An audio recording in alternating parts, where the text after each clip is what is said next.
சுமார் 280 ஆண்டுகளுக்கு முன் நம் வீரத்தாய் வேலுநாச்சியாரின் ஆட்சி பொற்காலம். ஆங்கிலேயர்களை எதிர்த்த முதல் இந்திய வீராங்கனை நம் வேலுநாச்சியார். ஜான்சி ராணி லட்சுமிபாய் ஆட்சிக்கு 70 ஆண்டுகளுக்கு முன்பே ஆங்கிலேயர்களை எதிர்த்து போராடி நம் தமிழ் மண்ணை மீட்டு கொண்டவர் நம் வேலுநாச்சியார். இந்திய சுதந்திர போர் வரலாற்றில் ஆங்கிலேயர்களை வெற்றி கொண்டு அடிமை கொண்ட முதல் இந்திய மகாராணி நம் தாய் வேலுநாச்சியார். சுதந்திர இந்திய போரின் முதல் பெண் போராளி. நீங்கள் காணப்போவது நாடகம் அல்ல, இது ஒரு கதை நடனம். வீரமங்கையின் வெற்றி சரித்திரம் கதையாய் ஒளிவடிவில் உங்கள் செவியை அடையட்டும். கதையின் செறிவையும் கதைமாந்தர் உணர்வுகளையும் எங்கள் நடனம் உங்களுக்கு உணர்த்தட்டும். வாருங்கள், கதையோடு பின்னோக்கி பயணிப்போம்.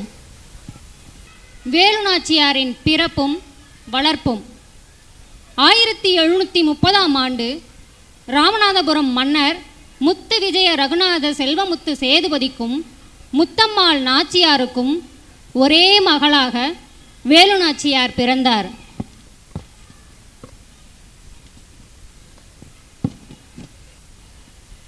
இவர் ராமநாதபுரம் அருகில் உள்ள சக்கத்தி என்ற ஊரில் பிறந்தார். அரச வம்சத்துக்கு ஆண் வாரிசு இல்லாத காரணத்தால் வேலுநாச்சியாரே அரச வாரிசாக வளர்க்கப்பட்டார். ஆண்மகனின் வீரத்திற்கு இணையாக சற்றும் சளைக்காத வீரத்துடனும் விவேகத்துடனும் அனைத்து போர்க்கலைகளையும் கற்றுத் தேர்ந்தார். சிலம்பம், வில்வீச்சு, வாள்வீச்சு, ஈட்டி எறிதல், குதிரை ஏற்றம், யானை ஏற்றம் போன்ற அனைத்து கலைகளையும் கற்றுத் தேர்ந்தார். குருவை விஞ்சும் மாணாக்கனாக சிலம்பாட்டத்தில் தனது குருவான வெற்றியாள் வாத்தியாரையே போட்டியில் மிஞ்சியவர் நம் வேலுநாச்சியார். வேலுநாச்சியாருக்கு நூல்கள் படிப்பதிலும் பெரும் ஆர்வம் இருந்தது. திருக்குறள், சங்க இலக்கியங்கள், சிலப்பதிகாரம், மகாபாரதம், இராமாயணம் போன்ற தமிழ் இலக்கியங்கள் யாவும் கற்றுத் தேர்ந்தார். போர்க்கலைகள் மட்டுமா? போர்க்கலைகள் மட்டுமல்லாது பல மொழிகளிலும் புலமை பெற்றவர் நம் வேலுநாச்சியார். தெலுங்கு, கன்னடம், மலையாளம், அந்நிய மொழிகளான உருது, ஆங்கிலம், பிரெஞ்சு உள்ளிட்ட 10 மொழிகளை கற்றுத் தேர்ந்தவர்.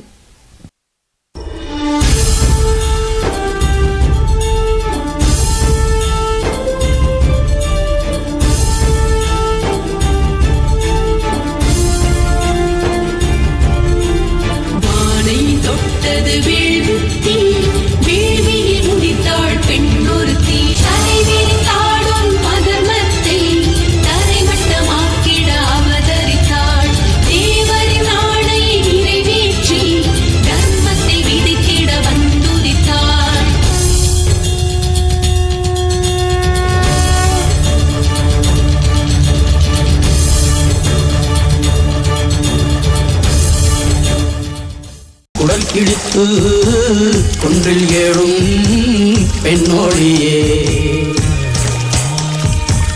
கோபம் கொண்டு பிடித்தால் கொப்பரிக்கும் காளியம்மா.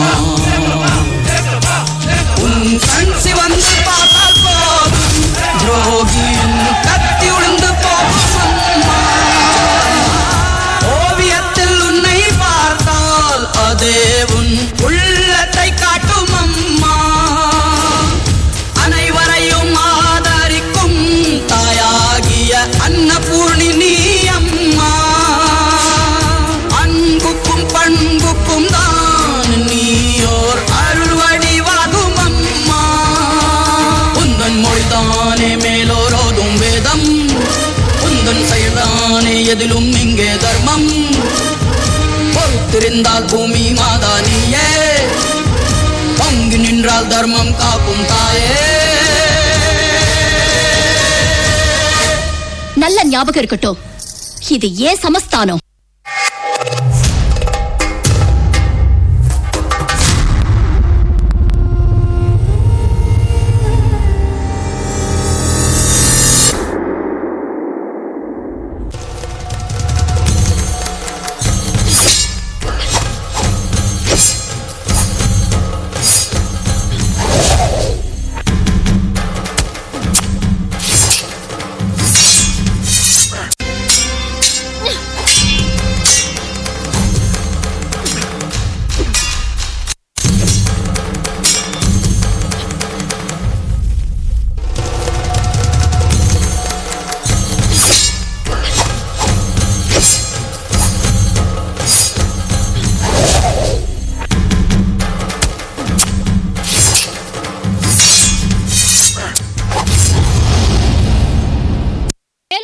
அவருக்கு 16 வயது நடக்கும்போது 1746ஆம் ஆண்டு அவருக்கும் சிவகங்கை மன்னர் முத்துவடுகநாதர் அவர்களுக்கும் திருமணம் நடந்தது.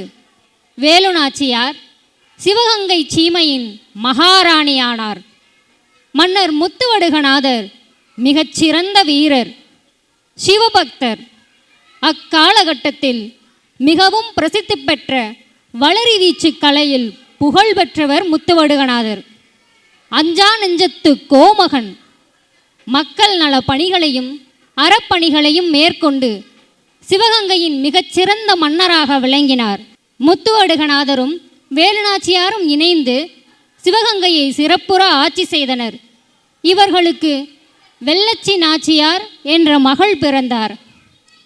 முத்துவடுகநாதரின் அமைச்சரவையில் பிரதம அமைச்சராக தண்டவராய பிள்ளை இருந்தார்.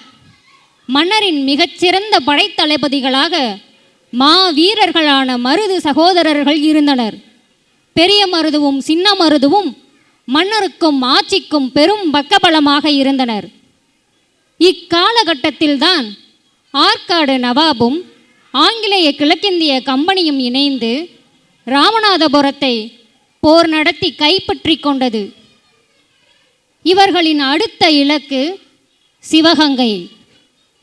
முத்துவடுகநாதருக்கு ஆங்கிலேயர்களிடமிருந்து வரி கட்டுமாறு ஓலை வந்தது. மன்னரோ கொதித்து எழுந்தார். வரி கொடுக்க முடியாது, சிவகங்கை சீமை ஒரு நாளும் ஆங்கிலேயர்களுக்கு அடிபணியாது என்று சவால் விட்டார். ஆங்கிலேயர்களுக்கு எதிராக களமிறங்கினார். இவரிடம் நேரடியாக மோதி வெல்ல முடியாது என்று அறிந்த ஆங்கிலேயர்கள் குறுக்கு வழியை தேடினர். ஏனெனில் நம் மன்னர் முத்துவடுகநாதர் வளரி வீச்சில் கை தேர்ந்தவர். மன்னர் சீரிய சிவபக்தர். மன்னர்கள் கோவிலுக்கு செல்லும்போது ஆயுதங்கள் ஏதுமின்றி செல்வதுதான் வழக்கம். இதை அறிந்த ஆங்கிலேயர்கள் மன்னரும் இளையராணி கௌரி நாச்சியாரும் காளையார் கோவிலில் ஈசனை வழிபட்டு பூஜையில் இருக்கும்போது கோவிலை சுற்றி வளைத்தனர். ஆங்கிலேய படைத்தளபதிகளான ஜோசப் ஸ்மித் மற்றும் பான்சோப் தலைமையில் ஆற்காடு நவாபின் படைகளும் சேர்ந்து கோவிலை சுற்றி வளைத்தனர். மறைமுகமாக இருந்து மன்னர் முத்துவடுகநாதரையும் கௌரி நாச்சியாரையும் சுட்டு வீழ்த்தினர்.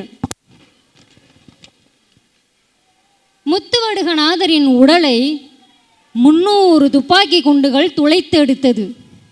மாமன்னர் முத்துவடுகநாதரே சதியாலும் சூழ்ச்சியாலும் துரோகத்தாலும் கொன்றனர் ஆங்கிலேயர்கள்.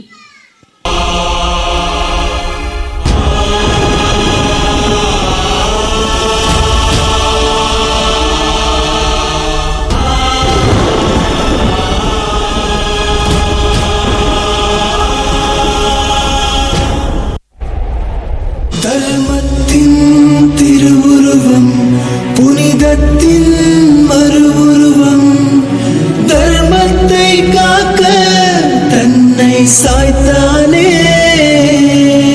மண்ணுலகம் போற்றிடவே, விண்ணுலகம் வியந்திடவே, தண்ணீரின் மைந்தன் மண்ணில் சாய்ந்தானே.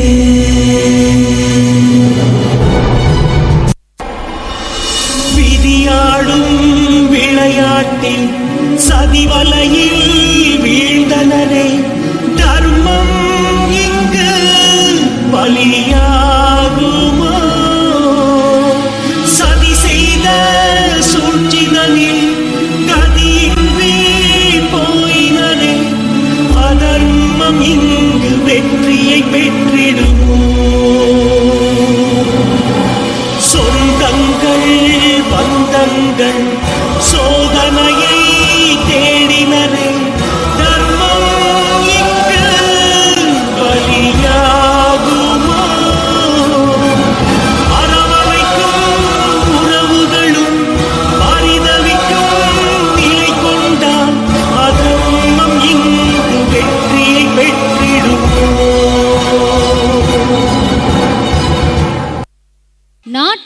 காப்பவர் அல்லவா? அதனால் துக்கம் தாழாமல் மயங்கி விழுந்தார்.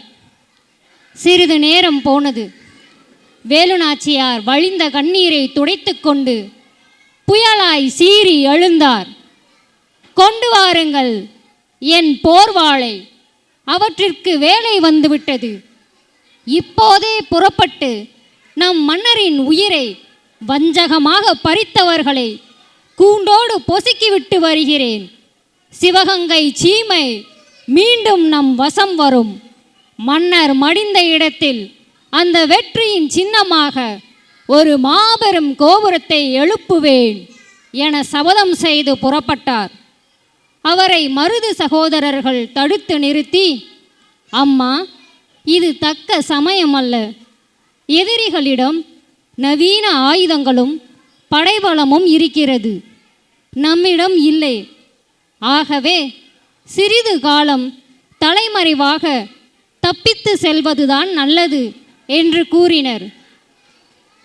வீரமங்கையான வேலுநாச்சியாரோ தப்பிச் செல்ல மறுத்தார். ஆனாலும் போர் உத்திகளில் இதுவும் ஒன்று என்று சமாதானம் செய்து கொண்டு அரை மனதுடன் தப்பித்துச் சென்றார். திக்கு எட்டும் சூன்யமாச்சே, வெளிச்சமெல்லாம் இருட்டென்றாச்சே. இன்னலாய் உள்ள இந்நிலை கடந்த நன்னிலை எங்குள்ளது கோவிந்தா? வற்றி போச்சே ஆன்மா மட்டும் மிஞ்சி போச்சே. என்ன விரதம் ஏற்றாய் நீ அம்மா, நெஞ்செல்லாம் இறைவியாய் நின்றாய் அம்மா. உன்னை கண்டால் காலனுக்கே ஜக்கம்மா, கண்ணிரண்டும் கலங்கும் அம்மா. அகமங்கை நீ அம்மா, தீமையை முந்தானையில் முடித்தாயம்மா. பூமி கொதி அக்னி அரங்கானம் கொதிச்ச சீனம் அடங்க நடந்தான் நடத்தி நீளம் நடங்க மதையார் இழந்தார் அழிந்தொடங்க.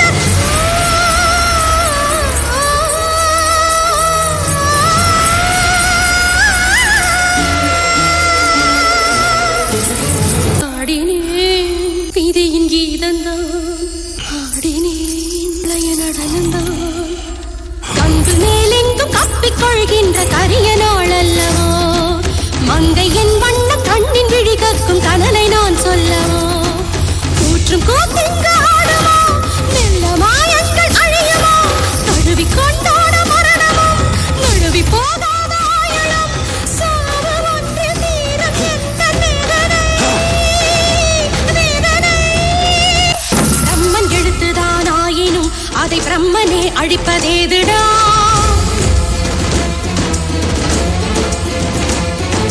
தர்ம மார்க்கமே தப்பினால் அந்த தெய்வமே செய்யும் தீங்குடா.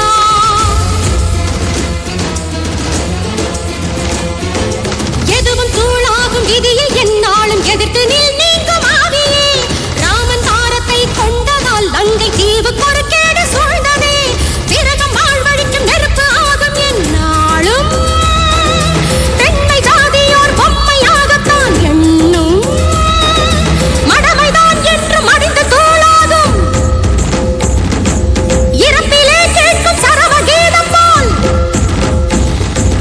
அசுர நீ கேட்கும் அறுதி பாட்டாகும். துர்க்கை கையேந்து கத்தி எந்நாளும் பத பத கடல் கக்கும் முதல் முதல் புகை கக்கும் மறுவிய நெருப்பொரு மகள் கொண்ட சீற்றத்தின் அக்னியின் ஆகிய ஆடி எழும் நேர்ந்திட கோடிடும் இந்நிமிஷம். சபதம் செய்தார்.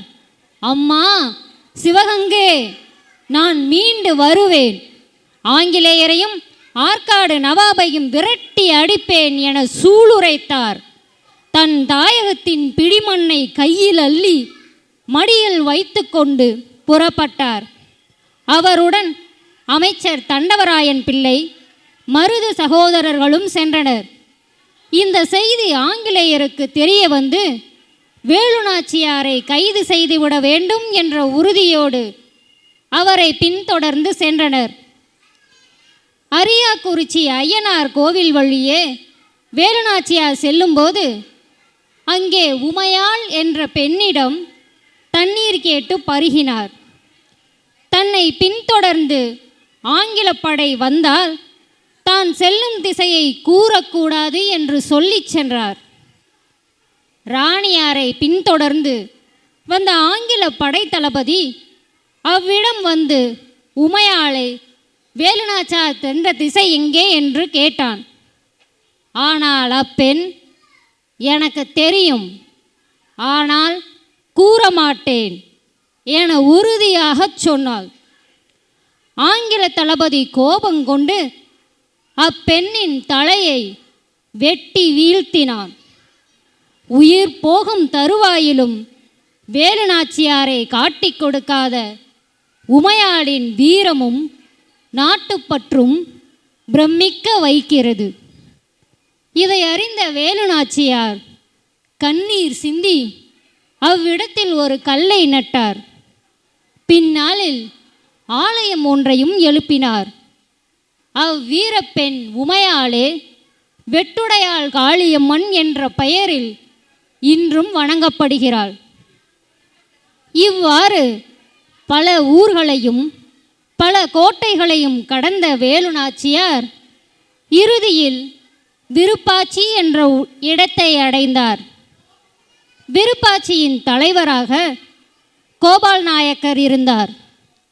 அவர் வேலுநாச்சியாரையும் அவரது மகள் வெள்ளச்சி நாச்சியாரையும் தன் கோட்டையில் தங்க வைத்து அவர்களுக்கு தேவையான அனைத்து உதவிகளையும் செய்தார்.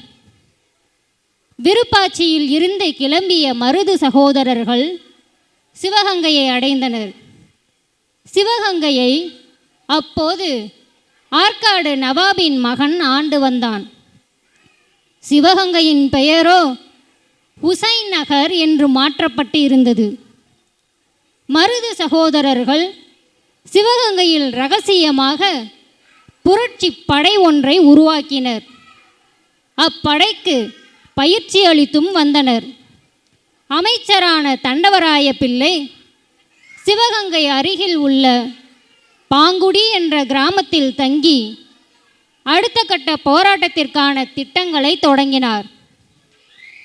இச்சூழ்நிலையில் நவாபின் கொடுங்கோல் ஆட்சியால் மக்களும் கிளர்ச்சி செய்ய தொடங்கினர்.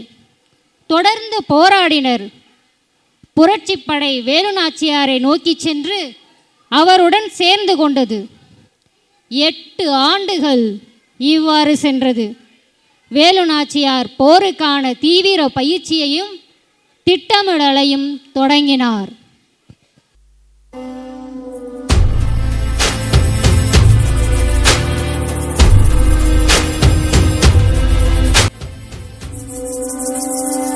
அதிரும் படை உதிர வேளத்தை வீழ்த்தும் வேங்கை படை, மண்ணும் விண்ணும் அதிர மரணத்தை வெல்லும் பயணம். காற்றை கிழிக்காதை உடை, நீ யார் என்று கூவிச்சல். வேலுநாச்சியார் வீரத்தை சொல்லி வாளெடுத்து வீசிச்சல். நிமிர் எதிர் முன்னெடுத்து வையடா உன் முதலடியை.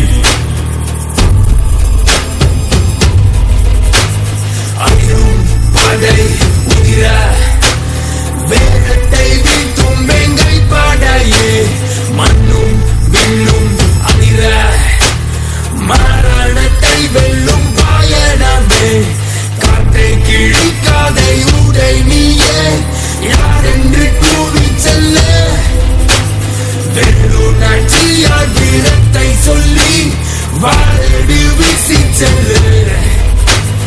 அதிரும் படை உதிர வேகத்தை வீழ்த்தும் வேங்கை படையே, மண்ணும் விண்ணும் அதிர மரணத்தை வெல்லும் பயணமே. முத்துவடுகநாதரின் பேர் சொல்லி போர் செய்யடா. தற்கொலை தாக்குதலில் குயிலி கூட நில்லுடா. தூர் ஈட்டிக் கொண்டு விண்முட்டி எட்டி பாரடா. வாழு இல்லை வீடு, உயிரை உருக்கி ஆயுதம் செய். வாழு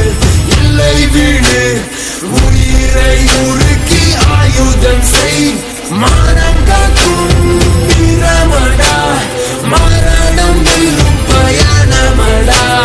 மானம் காக்கும் வீரமடா, மரணம் வெல்லும் பயணமடா.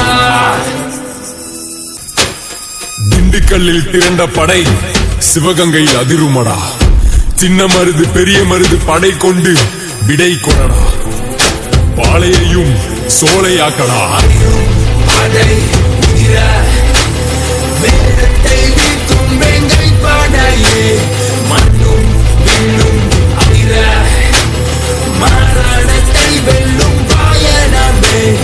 காட்டை கிழிக்காதை உடை நீயே, யார் என்று கூவி செல்ல வேலுநாச்சியார் வீரத்தை சொல்லி வாழடி வீசி செல்லு.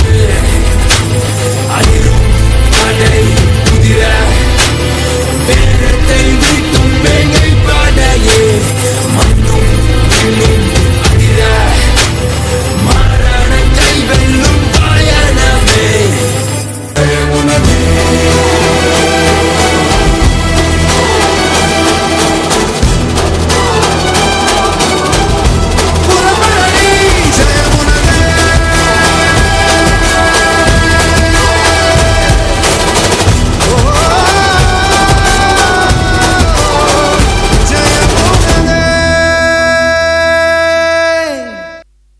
வேலுநாச்சியார் அவர்களின் ஹைதர் அலியுடனான சந்திப்பு. ஆங்கிலேயர்கள் இக்காலகட்டத்தில் இந்தியாவில் உள்ள அனைத்து சாம்ராஜ்யங்களையும் அடிமைப்படுத்தி கொண்டனர். ஆனால் அவர்களால் தொட முடியாத, நுழைய முடியாத எல்லை என்று ஒன்று இருந்தது. அது மைசூர். காரணம், மைசூரின் சிங்கம் ஹைதர் அலி சாதாரண போர் வீரனாக இருந்து தன் திறமையால் படிப்படியாக உயர்ந்து ஒரு கட்டத்தில் மைசூரின் மன்னரானார். ஆங்கிலேயர்கள் இவர் பெயரை கேட்டாலே அதிர்ந்து விடுவர். அத்தகைய மா வீரர் ஹைதர் அலி. அவரது ராஜ்யம் மைசூர் முதல் திண்டுக்கல் வரை பரவியிருந்தது.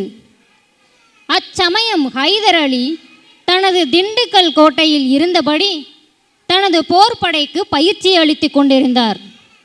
இதை அறிந்த வேலுநாச்சியார் ஹைதர் அலியின் உதவியை பெற எண்ணினார். ஏனெனில் ஆங்கிலேயரை எதிர்க்க படைபலமும் நவீன ஆயுதங்களும் வேண்டும். எனவே வேலுநாச்சியார் திண்டுக்கல் சென்று மன்னரை சந்தித்து உதவியை கேட்டார். ஹைதர் அலியும் வேலுநாச்சியாரை தனது சகோதரி என பாவித்து நிச்சயம் உதவி செய்வதாக வாக்களித்தார். வேலுநாச்சியார் திண்டுக்கல் கோட்டையில் தங்கியிருந்தபடியே தண்டவராயன் பிள்ளை, மருது சகோதரர்கள் உதவியுடன் பிரான்மலை, சந்திரகோட்டை, சங்கரன் கோட்டை போன்ற மறைவான இடங்களில் படை வீரர்களுக்கு பயிற்சி அளிக்க ஏற்பாடு செய்தார். போர் பயிற்சியும் போர்க்கருவிகள் தயாரிக்கும் பணிகளும் தீவிரமாயின. மேலும் வேலுநாச்சியார் பெண்கள் படை ஒன்றையும் உருவாக்கினார். அதற்கு உமையாள் படை என்ற பெயரையும் சூட்டி வீரமங்கை குயிலியை படைத்தளபதியாக நியமித்தார்.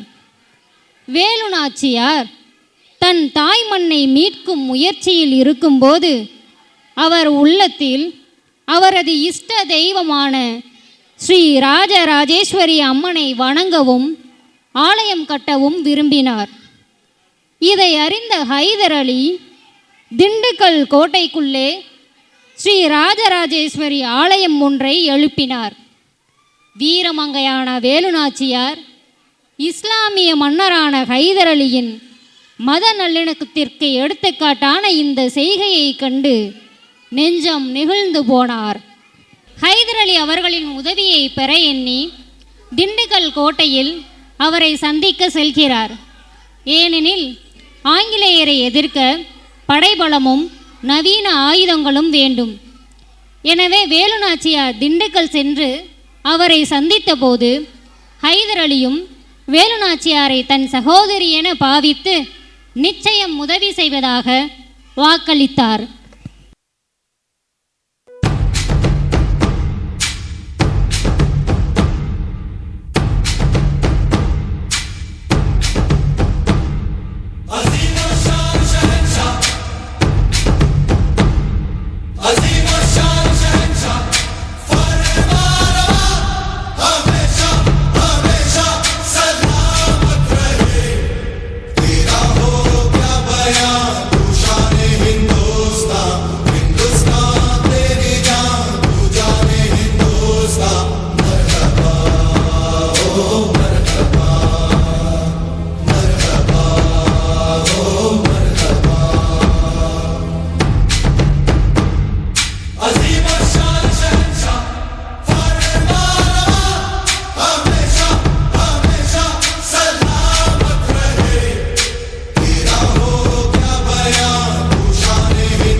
தன்னை முழுமையாக தயார் செய்து கொண்டார். ஹைதர் அலியின் மகன் திப்பு சுல்தான் 12 பீரங்கிகள், 100 துப்பாக்கிகள், 1000 போர் வீரர்களுடன் வந்து வேலுநாச்சியாருடன் சேர்ந்து கொண்டார். வேலுநாச்சியாரின் படை பரணி பாடி சிவகங்கையை நோக்கி புறப்பட்டது. இந்த செய்தி ஆங்கிலேயரின் காதை எட்டியது. வேலுநாச்சியாரை சிவகங்கையை அடையவிடக்கூடாது என்று வழியிலேயே தோற்கடிக்க முயற்சி செய்தனர். வேலுநாச்சியார் மதுரையை அடைந்தபோது அங்கே மல்லாரிராயன் படை ஆங்கில படைகளுடன் சேர்ந்து அவருடன் போரிட்டனர். வேலுநாச்சியார் அவர்களை வெற்றி கண்டார். பின்பு திருபுவனத்திலும் ராயனின் தம்பி ரெங்கராயனை போரில் வென்றார். பின்பு மானாமதுரையில் ஆங்கில படை தளபதி மார்டீனை வென்றார். வெற்றி மேல் வெற்றி பெற்று வேலுநாச்சியார் காளையார் கோவிலை அடைந்தார். அங்கே இருந்த ஆங்கிலேய படைத்தளபதியான ஜோசப் ஸ்மித்தையும் வென்றார். காளையார் கோவில் கோட்டையில் தன் கொடியை பறக்கவிட்டார். அடுத்து சிவகங்கையும் திருப்பத்தூரும் இரண்டும் ஆங்கிலேயர் வசம் இருந்தது. வேலுநாச்சியார் கொரில்லா போர்முறை திட்டத்தை கையாண்டார். அதன்படி சின்னமருதுவின் படை திருப்பத்தூர் சென்று போரில் வெற்றி கண்டது. பெரிய மருதுவின் படையோ சிவகங்கை கோட்டைக்கு வெளியே காடுகளில் மறைந்து இருந்தனர். அன்று விஜயதசமி. விஜயதசமி என்பதால் கோட்டைக்குள் இருக்கும் ஸ்ரீ ராஜராஜேஸ்வரி அம்மன் ஆலயம் பெண்கள் தரிசனத்திற்காக திறந்துவிடப்பட்டது. அந்த சமயத்தில் வேலுநாச்சியாரும் உமையாள் படையும் சாதாரண பெண்களைப் போல உடையணிந்து கைகளில் விளக்குகள் ஏந்தி பெண்கள் கூட்டத்தில் கோவிலுக்குள் நுழைந்தனர். யாரும் எதிர்பாராத நேரத்தில் சட்டென்று ஆங்கிலேய சிப்பாய்களை தாக்கத் தொடங்கினர். இந்த கலவரத்தை கண்ட கர்னல் பான்சோர் ஆயுத கிடங்கை திறந்து விடுமாறு உத்தரவிட்டான். புரட்சி படையை சுட்டு பொசுக்குங்கள் என்று ஆணையிட்டான். உடனே ஆங்கில படை ஆயுத கிடங்கை திறந்து ஆயுதங்களை எடுக்க முற்பட்டனர். அந்த நேரத்தில்தான் ஒரு சம்பவம் நடந்தது. வீரமங்கையான குயிலி எரிந்து கொண்டிருந்த விளக்குகளின் எண்ணெயை தன் சேலையில் ஊற்றி பற்ற வைத்து கொண்டு வீரவேல் வெற்றிவேல் என்ற முழக்கத்துடன் ஆயுத கிடங்கில் குதித்தார். ஆயுத கிடங்கு பற்றி எரிந்தது. அனைத்து ஆங்கிலேய சிப்பாய்களும் சாம்பலாயினர். வீரமங்கை குயிலியின் தற்கொலை தாக்குதலை பான்சோர் சற்றும் எதிர்பார்க்கவில்லை. பான்சோர் கோபமடைந்து தன் துப்பாக்கியால் வேலுநாச்சியாரை பல முறை சுட்டான். ஆனால் அந்த குண்டு வீச்சில் இருந்தெல்லாம் வேலுநாச்சியார் லாவகமாக தப்பினார். இறுதியில் துப்பாக்கி குண்டுகள் தீர்ந்தது. பான்சோர் வேலுநாச்சியாரிடம் தோல்வியடைந்து சரணடைந்தான். வேலுநாச்சியாரிடம் உயிர் பிச்சை கேட்டான். அப்போது பெரிய மருதுவும் நவாபின் மகனை வென்று கைது செய்தார். வேலுநாச்சியார் பான்சோருக்கு இரக்கம் காட்டி உடன்படிக்கை செய்து சிவகங்கை சமஸ்தானத்தை மீட்டு அங்கீகாரம் செய்து பான்சோரை சிவகங்கையை விட்டு விரட்டியடித்தார். சிவகங்கை கோட்டையில் இருந்த ஆங்கிலேய கொடி, அதாவது கும்பினியர் கொடி இறக்கப்பட்டு மீண்டும் அனுமன் கொடி ஏற்றப்பட்டது. வேலுநாச்சியார் தான் செய்த சபதத்தில் வென்று மாபெரும் வெற்றி கண்டார். வேலுநாச்சியாரின் படை சிவகங்கை நோக்கி புறப்பட்டது. போர்க்களத்தில் எதிரிகளை வீழ்த்தி வெற்றிக்கு மேல் வெற்றி பெற்றார் வேலுநாச்சியார். சிவகங்கை கோட்டையில் இருந்த ஆங்கிலேய கொடி இறக்கப்பட்டது. மீண்டும் அனுமன் கொடி ஏற்றப்பட்டது. வேலுநாச்சியார் தான் செய்த சபதத்தில் வென்று சிவகங்கையை மீண்டும் மீட்டெடுத்தார்.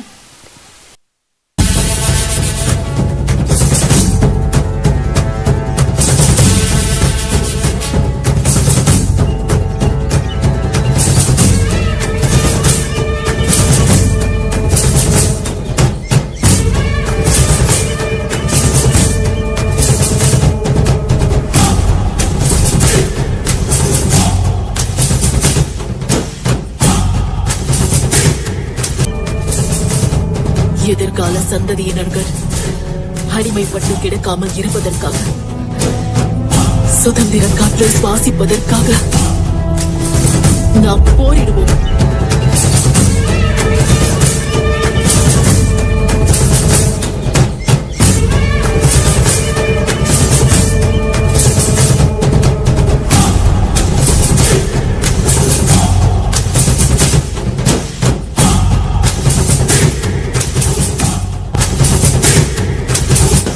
என் தலை அதிகாரத்திற்கு வழங்காது.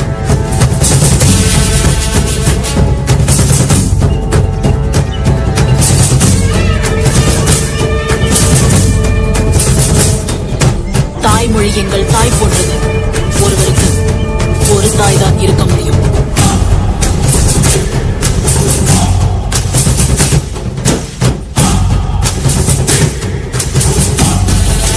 என் உடலில் உதிரம் இருக்கும் வரை, என் இதயத்தில் துடிப்பு உள்ள வரை, என் சுவாசத்தில் உயிர் இருக்கும் வரை நான் முழு அர்ப்பணிப்புடன் தாய் நாட்டை என்றும் மானமிழந்து தவிக்க விட மாட்டேன்.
கைப்பற்றிவிட்டார் வேலுநாச்சியார்.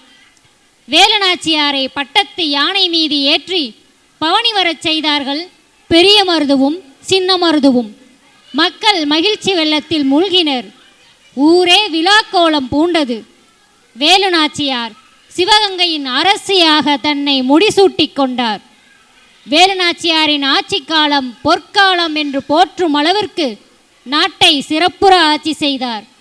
தன் கணவர் முத்துவடுகநாதருக்கு காளையார் கோவிலில் அவர் இறந்த இடத்தில் நினைவு மண்டபம் எழுப்பினார். சிவகங்கை செழிப்புறத் தொடங்கியது. மக்கள் மகிழ்வோடு வாழ்ந்தனர். முடிசூட்டிக் கொண்டார். வேலுநாச்சியாரின் ஆட்சி காலம் பொற்காலம் என போற்றும் அளவிற்கு சிவகங்கையை சிறப்புற ஆட்சி செய்தார்.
வெற்றி பெற்று விட்டாள்.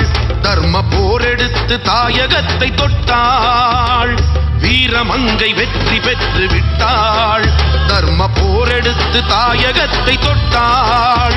திரிசூலகப் படை முடுக்கி தான் அதை வழி நடத்தி 16 படை சிலிர்க்க சொன்னாள். அது 18ஆம் நூற்றாண்டின் பொன்னாள்.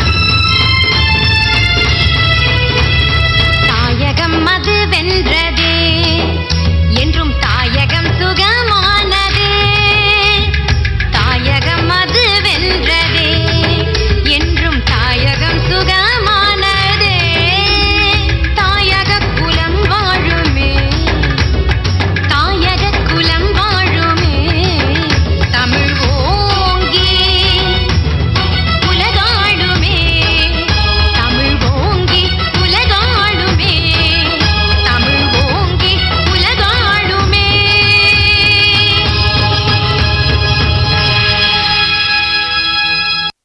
50 ஆண்டுகளுக்கு பிறகுதான் நமது இந்தியாவிற்கு சுதந்திரம் கிடைத்தது.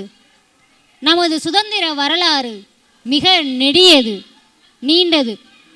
வேலுநாச்சியார் போன்ற பல சுதந்திர போராளிகள் வருட கணக்கில் போராடி நம் நாட்டை ஆங்கிலேயர்களிடமிருந்து மீட்டனர். அடிமைப்பட்டு கிடந்த நம் நாட்டை நம் முன்னோர்கள் களம் கண்டு பல உயிர்களை இழந்து நமக்கு மீட்டு கொடுத்த பரிசுதான் நம் சுதந்திரம். அத்தகைய சுதந்திரத்தை பேணி காப்பதும் மதித்து நடப்பதும் இந்தியனாய் பிறந்த நம் ஒவ்வொருவரின் கடமையாகும். நம் நாட்டின் சுதந்திர போர் வரலாற்றை நம் அடுத்த தலைமுறைக்கும் சொல்லி வளர்ப்போம். நம் நாட்டை காப்போம். வாழ்க பாரதம்! வந்தே மாதரம்! நன்றி.